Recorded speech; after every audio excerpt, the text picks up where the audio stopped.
आचर जो तमाम जल्द बंदोबस्त थी वेंदो। उन खां पोइ सॼी आचर जी मिल्कियत जी तूं अकेली वारसियाणी थी वेंदीअ।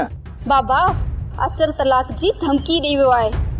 जेकॾहिं हुन तलाक मोकिली त पोइ अम्मा पोइ त असांजा हथ कटिजी पवंदा जो आचर तलाक खां पहिरियां थो मरे। अम्मा पोइ असां ज़मीन जा वारस कीअं बणिजी सघंदासीं? बाबा जेतिरो जल्दी थी सघे आचर खे मारण जी कोशिश कर। उहो हिते धमकी ॾेई वियो आहे।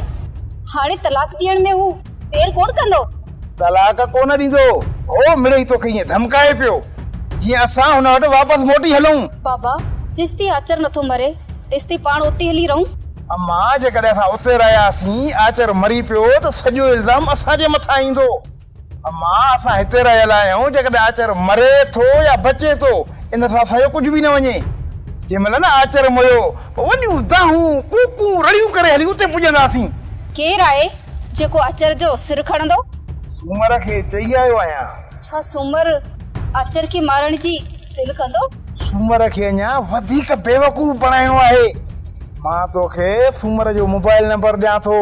वधीक सूमर सां तूं फोन ते ॻाल्हाइजांइ। अहिड़ो त सूमर खे बेवकूफ़ बणाइजांइ जो 2 ॾींहनि में आचर खे ज़हर ॾेई पूरो करे छॾे।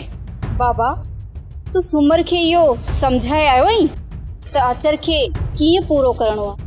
हा मां सूमर खे इहो ई ॾटो ॾिनो आहे त तुंहिंजी शादी मरियम सां कराईंदुसि।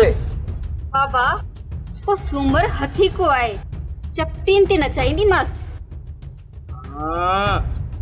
सोप सीरियल ज़हर ज़िंदगी तमाम एपिसोड ॾिसो हाणे HD क्वालिटी में। विजिट कयो असांजो YouTube चैनल सिन TV HD ड्रामा।